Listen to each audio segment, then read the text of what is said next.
হাবিবে কিবরিয়া নবী মুহাম্মদুর রাসূলুল্লাহ সাল্লাল্লাহু আলাইহি ওয়াসাল্লাম বলে, একটা বরকতময় মাস, যেই মাসে তোমরা অবশ্যই সবরের সাথে চলবা। যে মাসে একটা নেক আমল যদি কেউ করে, তাহলে এর প্রতিদান স্বরূপ তাকে আল্লাহ তাআলা ৭০টা নেকি দান করবি। সুবহানাল্লাহ। হাদিসে আছে, আল্লাহর নবী বলে, কেউ যদি মাহে রমজানে একটা নফল ইবাদত করে, তাহলে রোজার বাহিরে একটা ফরজ আমল করলে যে পরিমাণ সওয়াব হয়, মাহে রমজানে নফল ইবাদত করার কারণে আল্লাহ তাআলা বান্দার আমলনামায় নফলের সওয়াব দিবে না, আল্লাহ তাআলা বনি আদমি আমলনামায় নফল করনেওয়ালা ব্যক্তির আমলনামায় ফরজ ইবাদতের সওয়াব তার আমলনামায় দেওয়া হবে। সুবহানাল্লাহ। আল্লাহর দোস্ত হাবিবে কিবরিয়া নবী মুহাম্মদুর রাসূলুল্লাহ সাল্লাল্লাহু আলাইহি ওয়াসাল্লাম দরদ ভরা কণ্ঠে, দরদ ভরা দিন নিয়ে আমাদেরকে বয়ান করে শোনাইতো আর বলতো, আমার উম্মত, তোমাদের সামনে মাহে রমজান নামক একটা মাস একেবারে অতি নিকট হয়ে গেছে। এই মাসটা বড় বরকতময় মাস। এই মাসে আল্লাহ তাআলা আমার উম্মতকে ৫ প্রকারের সাহায্য আল্লাহ তাআলা এই মাসে করে। আল্লাহ তাআলা আমার উম্মতকে আল্লাহ তাআলা বরকতময় একটা মাস দিতেছে, যে মাস আল্লাহ তাআলা আল্লাহর পক্ষ থেকে আমাদেরকে দিয়া বলেছি, তোমরা যদি মাসটাকে কাজে লাগাই ইবাদত করতে পারো, তাহলে তোমাদের জিন্দেগিতে যে সব গুনাহগুলো আছে, এই সব গুনাহগুলো আল্লাহ তাআলা মাফ করে দিবি। সুবহানাল্লাহ। শাহরুন আযীম, বরকতময় মহান মাস, এক মহান মাস তোমার আমার সামনে একেবারে কাছাকাছি চলে এসেছে, যেই মাসে আল্লাহ তাআলা জাহান্নামের দরজা বন্ধ করে দেয়। মাসটার ফজিলত এত বেশি যে আল্লাহ তাআলা মাসের উসিলায় জাহান্নামের দরজাগুলা বন্ধ করে দেয়। আল্লাহ তাআলা জাহান্নামের ডিউটিরত ফেরেশতা মালিককে ডাইকা বলে, মালিক রে, আয় মালিক, জাহান্নামের সবগুলা দরজা বন্ধ করে দাও। আমি আমার পক্ষ থেকে মাহে রমজানের রোজার চাঁদ আমি দুনিয়াবাসীদেরকে আমি দিয়ে দিছি। এই মাসে সহানুভূতি হবে, সহানুভূতি হবে। এই মাসে একে অপরের উপরে দয়া করা হবে। এই মাসে গুনাহগার মুমিন যারা আছে, তারা যদি আমার কাছে চায় যে জান্নাত তারা নিবি, তাহলে আমি আল্লাহ তাদেরকে জান্নাত দিবার জন্য তৈয়ার আছি। আয় মালিক, জাহান্নামের দরজা বন্ধ করা, জান্নাতের সবগুলো দরজা খোলা, জান্নাতের দরজাগুলা খুলে দাও, জাহান্নামের দরজাগুলা বন্ধ করে দাও। হাদিসে আছে, আল্লাহর রাসূল বলেন, সাহাবী হযরত সালমান ফারসি রাদিয়াল্লাহু আনহু রওয়ায়াত করি, আল্লাহ তাআলা তখন জাহান্নামের ডিউটিরত ফেরেশতা মালিক ফেরেশতাকে ডাইকা বলে, যত ব্যক্তিকে জাহান্নামে শাস্তি দেওয়া হচ্ছে, তাদের গুনাহের কারণে যাদেরকে কবরে শাস্তি দেওয়া হচ্ছে, মাহে রমজানের বরকতে তাদের প্রত্যেকের কবরের শাস্তি মওকুফ করা। সুবহানাল্লাহ। বন্ধ রাখো, বন্ধ রাখো, কবরের শাস্তি বন্ধ রাখো। আল্লাহর রাসূল সাল্লাল্লাহু আলাইহি ওয়াসাল্লাম লম্বা একটা বয়ান শুনাইছে। আল্লাহর রাসূল বলে, মাহে রমজানের মতো মাসে একটা রাত আছে, যে রাতের মধ্যে কোরআন নাজিল করা হয়েছে, যেই মাসে আল্লাহ তাআলা মুমিনের উপরে রহমত নাজিল করতে থাকি। আমার পূর্বে হযরত আপনাদেরকে শুনাইছে, সারির সময় আল্লাহ তাআলা এবং আল্লাহর ফেরেশতারা মুমিনদের উপরে রহমত নাজিল করতে থাকি। এই মাসে আল্লাহ তাআলা অগণিত রহমত জমিনে বসবাসরত মুমিনদের উপরে বর্ষণ করতে থাকি, যাতে করে মুমিন সহজেই এই মাসে আল্লাহর জন্য ইবাদত করতে পারি। আল্লাহর রাসূল বলে, হাবিবে কিবরিয়া নবী মুহাম্মদুর রাসূলুল্লাহ সাল্লাল্লাহু আলাইহি ওয়াসাল্লাম বলে, একটা বরকতময় মাস, যেই মাসে তোমরা অবশ্যই সবরের সাথে চলবা। যে মাসে একটা নেক আমল যদি কেউ করে, তাহলে এর প্রতিদান স্বরূপ তাকে আল্লাহ তাআলা ৭০টা নেকি দান করবি। সুবহানাল্লাহ। হাদিসে আছে, আল্লাহর নবী বলে, কেউ যদি মাহে রমজানে একটা নফল ইবাদত করে, তাহলে রোজার বাহিরে একটা ফরজ আমল করলে যে পরিমাণ সওয়াব হয়, মাহে রমজানে নফল ইবাদত করার কারণে আল্লাহ তাআলা বান্দার আমলনামায় নফলের সওয়াব দিবে না, আল্লাহ তাআলা বনি আদমি আমলনামায় নফল করনেওয়ালা ব্যক্তির আমলনামায় ফরজ ইবাদতের সওয়াব তার আমলনামায় দেওয়া হবে। সুবহানাল্লাহ। আল্লাহর রাসূল আরো বলে, হাবিবে কিবরিয়া নবী বলে, কেউ যদি মাহে রমজানে একটা ফরজ ইবাদত করে, তাহলে মাহে রমজানের বাহিরে ৭০টা ফরজ আমল করলে যে সওয়াব বান্দাকে দেওয়া হতো, মাহে রমজানের ভিতরে বান্দা যখন আল্লাহর জন্য একটা ফরজ আমল করে ফেলছি, তো আল্লাহ তাআলা খুশি হইয়া বান্দার নেক আমলে ৭০ ফরজের সওয়াব সমপরিমাণ আমল তার আমলনামায় আল্লাহ তাআলা জমা করি। সুবহানাল্লাহ। বড় বরকতময় মাস। হযরত সালমান বলে, আল্লাহর রাসূল আরো বলে, এই মাসে তোমরা একে অপরের প্রতি সহানুভূতি করো, তোমরা একে অপরের বোঝা হালকা করে দিও। তোমার অধীনস্থে যদি কোনো মানুষ কাজ করে, তাহলে তার কাজের বোঝা তুমি হালকা করে দাও। তোমার অধীনে কেউ যদি কাজ কাম করে, তাহলে তারে কষ্ট দিও না, রোজা রাখতে দাও, তাকে আল্লাহর সাথে সম্পর্ক করতে দাও। আল্লাহর দোস্ত বলে, যদি পারো তাহলে রোজাদারকে ইফতারি করাও। তুমি একজন রোজাদার যে কিনা আল্লাহর জন্য রোজা রাখছে, যে কিনা রহমানের জন্য রোজা রাখছে, তার জন্য তাকে যদি তুমি ইফতারি করাইতে পারো, তাহলে রোজা রাখা বান্দা যে পরিমাণের সওয়াব পাইছি, তুমি তোমার পক্ষ থেকে যদি কাউকে যদি ইফতারি করাইতে পারো, তাহলে আরশের মালিক তোমাকেও পূর্ণ রোজা রাখা ব্যক্তির ন্যায় সওয়াব তোমার আমলনামায় দান করবি। সুবহানাল্লাহ। হাদিসের কিতাবে আছে, হযরত সালমান ফারসি রাদিয়াল্লাহু আনহু বলে, আল্লাহর রাসূল লম্বা করে আমাদেরকে মাহে রমজানের গুরুত্বপূর্ণ একটা বক্তব্য দিলেন, বয়ান করলেন। আল্লাহর রাসূল আরো বলে, হযরত আবু হুরায়রা রাদিয়াল্লাহু আনহু থেকে বর্ণিত, আল্লাহর দোস্ত বলে, মুহাম্মদুর রাসূলুল্লাহ সাল্লাল্লাহু আলাইহি ওয়াসাল্লাম বলে, আমার উম্মতের জন্য আল্লাহ তাআলা মাহে রমজানে পাঁচটা বিশেষ নিয়ামত দান করেছি। এক নাম্বার নিয়ামত, মানুষ যখন রোজা রাখি, রোজা রাখার কারণে তখন মানুষের মুখে দুর্গন্ধ আসি। বান্দা যখন খানা দানা ছেড়ে দিছি, ওই যে একেবারে বড় রাত্রে যে খাইছে, সাহারি খাইছে, তারপরে আর খায় না, না খাওয়ার কারণে বান্দার ভিতরে থাকা খানা দানা তো শুকায় গেছে, মুখ দিয়া তখন কখনো কখনো দুর্গন্ধ বাইর হয়।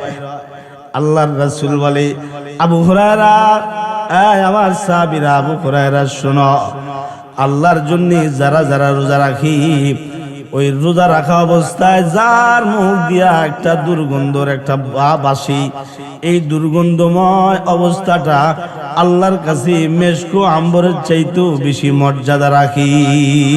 সুবহানাল্লাহ। এটা কত বড় ফজিলতময় কথা যে আল্লাহ গোলামের মুখের দুর্গন্ধটাকেও পছন্দ করে নিছে। আল্লাহ কত দয়াবান যে উনি একজন রোজাদারের কত মূল্যায়ন করছে, যে ও না খেয়ে রয়েছে, আরে আমার জন্যই তো না খেয়ে রয়েছে, তাই ওর মুখে দুর্গন্ধ। হাদিসে আছে, আতিয়াবু ইনদাল্লাহি রিহুল মিস্ক, এটা মেশক আম্বরের চেয়ে বেশি ঘ্রাণ আল্লাহর কাছে আল্লাহ রাখছে। এটা আল্লাহ তাআলা রোজাদারকে মর্যাদা স্বরূপ তাকে আল্লাহ তাআলা দান করবে। 2 নাম্বার,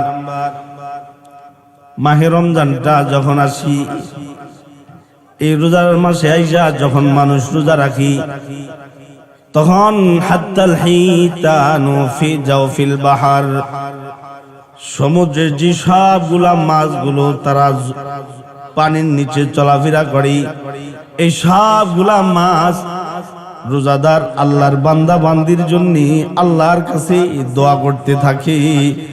নিষ্পাপ এই মাখলুকের দোয়া আল্লাহ তাআলা কবুল করে, আর রোজাদারের জিন্দেগীর যত গুনাহ আছে সব গুনাহ আল্লাহ তাআলা মাফ করে। সুবহানাল্লাহ।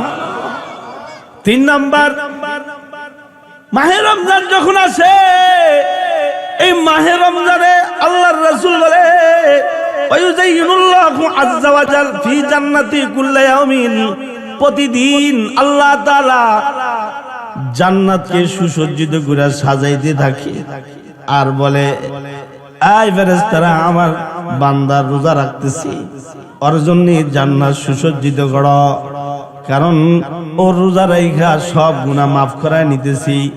আমার বান্দা বান্দির যখন গুনাহ থাকবে না, তখন মৃত্যুবরণ করলি আমার বান্দা কি, আমার বান্দি কি, আমার পক্ষ থেকে জান্নাতের মেহমান বানানো হবে। সুবহানাল্লাহ। 4 নাম্বার, এই উম্মতের জন্য আল্লাহর পক্ষ থেকে মাহে রমজানের হাদিয়া। আল্লাহ তাআলা মাহে রমজানের বরকতে দুষ্ট বিতাড়িত ইবলিস শয়তানকে জিনজিরে আবদ্ধ করে, এই জন্য করে যাতে করে মুমিন সহজেই যেন ইবাদত করতে পারে, যেন সহজেই নামাজ পড়তে পারি, রোজা রাখতে পারি, আল্লাহর কালামের তেলাওয়াত করতে পারি, এবং আল্লাহর জন্য রাত জায়গা যেন তারাবি নামাজ আদায় করতে পারি। কারণ শয়তানকে যদি একেবারে উন্মুক্ত করে ছেড়ে দেওয়া হয়, তাহলে শয়তান বনি আদমকে ধোঁকা দিয়া বেড়াবি, আর ধোঁকার কারণে মানুষ ইবাদত করতে পারবে না। এই জন্য আল্লাহর রাসূল বলে, আল্লাহ তাআলা আমার উম্মতের উপরে রাজি আর খুশি হইয়া আল্লাহর পক্ষ থেকে আল্লাহ তাআলা মাহে রমজানে দুষ্ট শয়তানকে শিকলে আবদ্ধ করে। সুবহানাল্লাহ।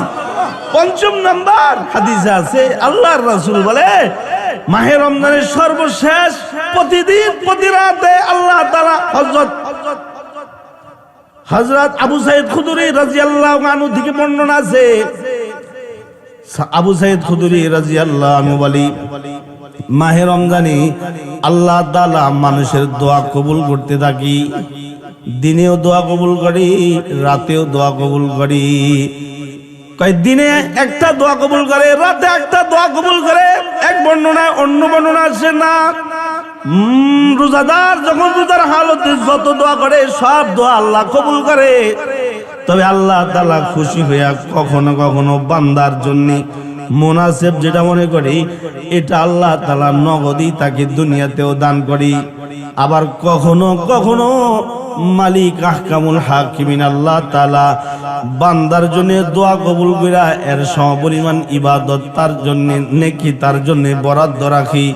ময়দানে মাশরে আল্লাহ তাআলা তারে ডাইকা বলবে, আমার বান্দা, তুমি আমার কাছে দোয়া করছিলা, এই নাও তোমার দোয়ার প্রতিদান। সে বলবে, আল্লাহ না, এগুলো তো আমার না। হাদিসে বাকি আছে, মুফাসসিররা লিখছে, আল্লাহ তাআলা তখন বলবে, তুমি কত কিছু চাইছিলা, আমি তোমার সব চাহিদা পূরণ করি নাই, কিছু কিছু চাহিদা আমি পূরণ করেছি, আর কিছু কিছু জিনিস আমি আটকায় রাখছি। কারণ আমি তো জানি তোমারে যদি আমি সবকিছু দিয়া দিই, তাহলে তুমি মানুষের সমাজে যাইগা, তখন তুমি বড় জালেম হয়ে যাবা, জুলুমবাজ হয়ে যাবা। এই জন্য তোমার জন্য বরাদ্দকৃত জিনিসগুলো আমি রাইখা দিয়েছি, এই জিনিসগুলো আজকে তোমারে দিয়া দিলাম, না তুমি এগুলোর মাধ্যমে আমার জান্নাতে ঢুকা বড়। সুবহানাল্লাহ। তাহলে দিনের রোজার মাসে মুমিনের দোয়া আল্লাহ কবুল করে, রাতের দোয়া আল্লাহ কবুল করে, দিনের দোয়া আল্লাহ কবুল করে।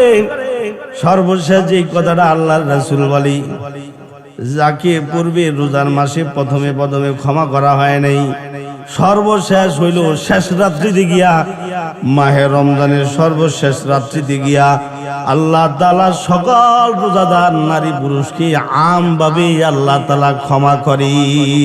সুবহানাল্লাহ। তার মানে বরকতময় মাস সামনে আসতেছে, মাসটার মর্যাদা আছে না নাই? বাবা ঘুমে ধরছে? সামনে যে মাসটা আসতেছে এই মাসের মর্যাদা মর্তবা আছে না নাই? এই মাসটাকে অবহেলা করে কাটানো ঠিক হবে?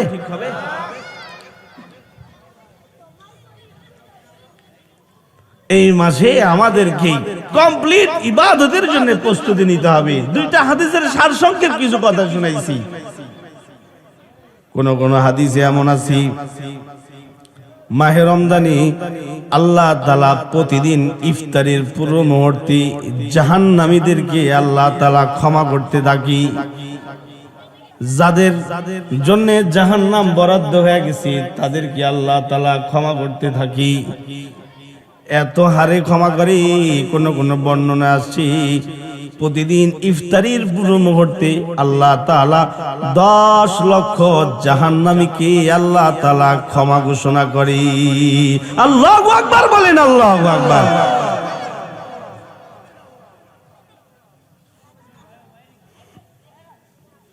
दोनों हाथ ऊपर उठान, आवाज করে জোরে বলেন সুবহানাল্লাহ। এবার আওয়াজ করে বলেন আলহামদুলিল্লাহ। সর্বোচ্চ আওয়াজে বলেন আল্লাহু আকবার। আরো জোরে বলেন আল্লাহু আকবার। ডানে বামে পোলাবাইন দুষ্টামানি করতেছে, আল্লাহর বরত্বের আওয়াজ উঠান, জোরে বলেন আল্লাহু আকবার। বলেন লা ইলাহা ইল্লাল্লাহ। আর জোরে বলেন লা ইলাহা ইল্লাল্লাহ। হাত নামান। তাহলে মাহে রমজানের গুরুত্ব আল্লাহর রাসূল হাদিসে পাকে আমাদেরকে শুনাইছি। মাহে রমজানে নফল ইবাদত করলে ফরজ ইবাদতের সওয়াব পাওয়া যায়। একটা ফরজ ইবাদত করছে তাহলে 70টা ফরজ ইবাদত করার সওয়াব তার আমলনামায় উঠানো হয়। এবং মাহে রমজানে মুমিন যত গুনাহ করেছে সব গুনাহ আল্লাহ তাআলা মাফ করে। অন্য হাদিসে আছে মুহাম্মদুর রাসূলুল্লাহ সাল্লাল্লাহু আলাইহি ওয়াসাল্লাম মাহে রমজানের ফজিলত বয়ান করতে গিয়ে এইভাবে বলেছি। সাহাবী হযরত আমর ইবনুল আস রাদিয়াল্লাহু আনহু riwayat করে, উনি বলেন আল্লাহর দোস্ত মিম্বারের প্রথম থাকে পাড়া দিছে আমিন শব্দ নবীজি বলছে, দ্বিতীয় থাকে আল্লাহর রাসূল পাড়া দিছে, আল্লাহর রাসূল আমিন শব্দটা উচ্চারণ করেছি, তৃতীয় থাকি আল্লাহর রাসূল তৃতীয় সিঁড়িতে যখন পা রেখেছি নবী আলাইহিস সালাম আমিন শব্দটা উচ্চারণ করেছি। কিছু সময় গেলে পরে সাহাবায়ে কেরাম রিদওয়ানুল্লাহি তাআলা আলাইহিম আজমাইনগণ আল্লাহর রাসূলের সামনে, বাবা আপনারা যেভাবে জমে জমে বসে গেছেন, নবীর সাহাবীরা আল্লাহর রাসূলের সামনে এইভাবে জমে জমে বসেছিলেন। এবার আল্লাহর রাসূল বলে, আমি যে আমিন আমিন বললাম 3 বার, এর ব্যাখ্যা দিবা না? সাহাবীরা আরজ করলেন, আল্লাহর নবী গো অবশ্যই এর ব্যাখ্যা নিব, আপনি যদি আমাদেরকে একটু বলতেন তাহলে আমরা উপকৃত হইতাম। খেয়াল করে শুনেন, মাহে রমজান বড় বরকতময় ফজিলতময় মাস বাবা। আমাদের জীবনে অনেক গুনাহ হয়ে গেছে, মন খারাপ করেন না। আজকের মানুষ অন্য বিষয়ে মানুষ মন খারাপ করে ফেলি। আল্লাহ যাদেরকে দয়া করছে, আল্লাহ তাআলা যাদেরকে ভালোবাসে তাদেরকে আল্লাহ তাআলা এই সামিয়ানার নিচে আসবার তৌফিক দান করছে। কোরআনে আছে, হাদিসে আছে, আল্লাহ তাআলা যার মঙ্গলকামী হয়, আল্লাহ তাআলা যার খায়ের খাই হয়, ওয়ালা আরাদাল্লাহু খায়রাল আসমাআহুম, আল্লাহ তাআলা যার বেলা ইচ্ছা করেন তাকে আল্লাহ নবীর কথা শুনবার তৌফিক আল্লাহ তাআলা তাদেরকে দান করেন। সুবহানাল্লাহ বলেন, সুবহানাল্লাহ। ভাগ্যবান আমরা যে আমরা হাদিস মতে তো নবীজি এই শাবান মাসের শেষে এসে সকল সাহাবীদেরকে ডেকে বয়ান শুনাইতেন। আলহামদুলিল্লাহ, শাখার পার এলাকাবাসী ও প্রবাসী ভাইরা নবীর এই হাদিসের পুরোপুরি আমলকারী। আর আমরা যারা এসেছি আল্লাহর ভাষা মতে আল্লাহ আমাদের উপকারী চাইছেন, আল্লাহ আমাদের কল্যাণ চাইছেন, যে আমাদেরকে কিছু কথা শুনবার তৌফিক দিয়েছেন। তাই মন খারাপ নাকি? আওয়াজ করে জোরে বলেন আলহামদুলিল্লাহ। খাবারও আছে কিন্তু, কাজী সবাই জমে জমে বসে যান। আল্লাহু আকবার। হাদিস থেকে নবীজি মাহে রমজানের ফজিলত বলেছে, তার সংক্ষেপে শুনাইতেছি। নবী আলাইহিস সালাম বললেন, আমি যে প্রথম সিঁড়িতে পা রাখছিলাম আর আমিন বলছি, হযরত জিবরাইল আমিন আমার কাছে এসেছিল। জিবরাইল আমিন বদদুয়া করছিল। জিবরাইল আমিন আল্লাহ তাআলার কাছে দোয়া করতেছিল, আল্লাহ গো, যারা মাহে রমজান পাইছে কিন্তু মাহে রমজান পায়া গুনাহ মাফ করাইতে পারে না, তারা যেন ধ্বংস হয়ে যায়। আমি জিবরাইল আমিনের কথা শুনে বলেছিলাম আমিন। কারণ বরকতময় মাসে যারা কিনা আল্লাহর জন্য ইবাদত করতে পারলো না, বরকতময় মাসে যারা কিনা নিজের গুনাহ মাফ করাইতে পারলো না, তাদের মতো হতভাগা আর কেউ হইতে পারে না। তারা একেবারে হতভাগা। আল্লাহ তাআলা জিবরাইল আমিনকে পাঠাইছিল, আর জিবরাইল আমিন আমার বলতেছিল, আল্লাহর দোস্ত, মাহে রমজান এত বড় বরকতময় মাস, এই মাসে আল্লাহ তাআলা আমভাবে সবাইকে ক্ষমা করতে থাকি। যার যার গুনাহ আছে সে যদি আয়েশা আল্লাহরে বলে, আল্লাহ আমার জীবনে অনেক গুনাহ আছে, আপনি আমারে মাফ করে দেন। বান্দা যখন মাহে রমজানের দোহাই দিয়ে আল্লাহর কাছে ক্ষমা চায়, আল্লাহ তখন বলে, আরে এই মাসটা তো আমি দিয়েছিলাম তোমাদেরকে ক্ষমা করার জন্য, তুমি যেহেতু প্রার্থী হয়ে গেছা, তারে আমি নিজে তোমার জিন্দেগির গুনাহ মাফ করে দিলাম। সুবহানাল্লাহ। দ্বিতীয় সিঁড়িতে যখন পা রাখছিলাম তখন আমিন বলছি। এর কারণগুলো জিবরাইল আমিন বলতেছে, আমার নাম শোনার পরে যারা দুরূদ শরীফ পড়তে পারে না তারা ধ্বংস হয়ে যাক। আমিন বলছিল। জিবরাইল আমিন বলছিল, ওগো আল্লাহর নবী, আপনার মতো মহামানবের নাম শোনার পরে যারা দুরূদ শরীফ পড়তে পারে না, যারা কিনা সাল্লাল্লাহু আলাইহি ওয়াসাল্লাম বলবার পারে না, তারা যেন ধ্বংস হয়ে যাক। আমি এই ক্ষেত্রে আমিন বলছিলাম। তৃতীয় সিঁড়িতে যখন আমি পা রাখছিলাম তখন আল্লাহর রাসূল বলেন আমিনও, আমি তখনও আমিন বলছিলাম। এর কারণ হলো জিবরাইল আমিন বলতেছিল, আল্লাহ, যারা তাদের হায়াতে মা বাবারে পাইছি কিন্তু মা বাবার খেদমত করে না, মা বাবার নাফরমানি করে, আল্লাহর রাসূল বলে ওই মুহূর্তে জিবরাইল আমিন বলতেছে, আল্লাহ, মা বাবার খেদমত করে না এমন সন্তান যারা আছি, এই সমস্ত সন্তান যেন ধ্বংস হয়ে যায়। এই পর্বে এই মর্মে আমি নবী আমিন শব্দ বলেছিলাম। এই যে তিনটা জিবরাইল তিনটা বিষয় বদদুয়া করছে, এই তিন বিষয় বদদুয়া করতে গিয়া জিবরাইল আমিন বদদুয়া করছে, আর আমি আমিন আমিন আমিন শব্দ দিয়া দিয়া আমি বদদুয়ার গায়ে সিল লাগাইছি। তার মানে বুঝাইতে চাইলাম, মাহে রমজান যেটা আল্লাহ তাআলা আমাদেরকে দিবেন একেবারে সামনে চলে আসছে। আজকে হয়তোবা এটা জুমার রাত্রে শুরু হয়ে গেছে, আগামীকাল রাত্রে তারাবি যদি সৌদি আরবে হয় তাহলে তার পরের দিন শনিবার বাংলাদেশে তারাবি হবে। তারাবি নামাজ হওয়া মানে ভোর রাতে সাহারি খায়া রবিবারের দিন আল্লাহর জন্য রোজা রাখা হবে।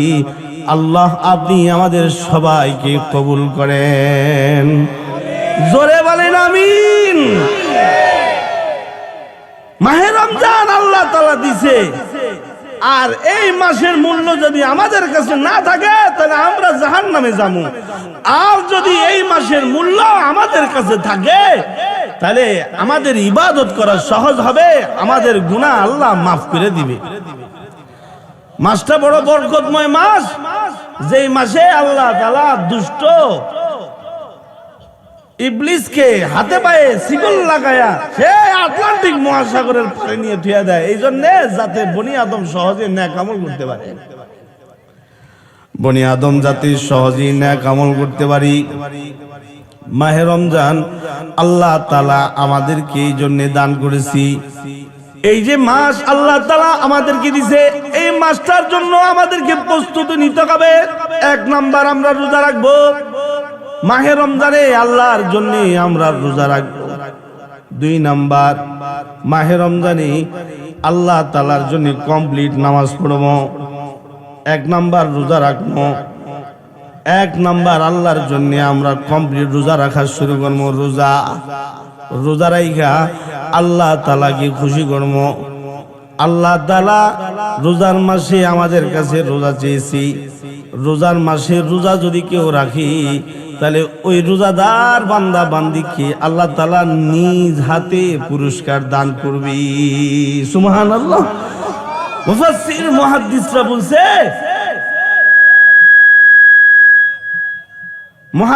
মুফাসসিররা বলছে যে অন্য যত আমল আল্লাহর বান্দা বান্দিরা করে ওই সব আমলের প্রতিদান আল্লাহ ফেরেশতাদের মাধ্যমে দিবেন, কিন্তু যারা আল্লাহর জন্য রোজা রাখে তাদেরকে আল্লাহ তাআলা নিজ হাতে প্রতিদান দিবেন। সুবহানাল্লাহ।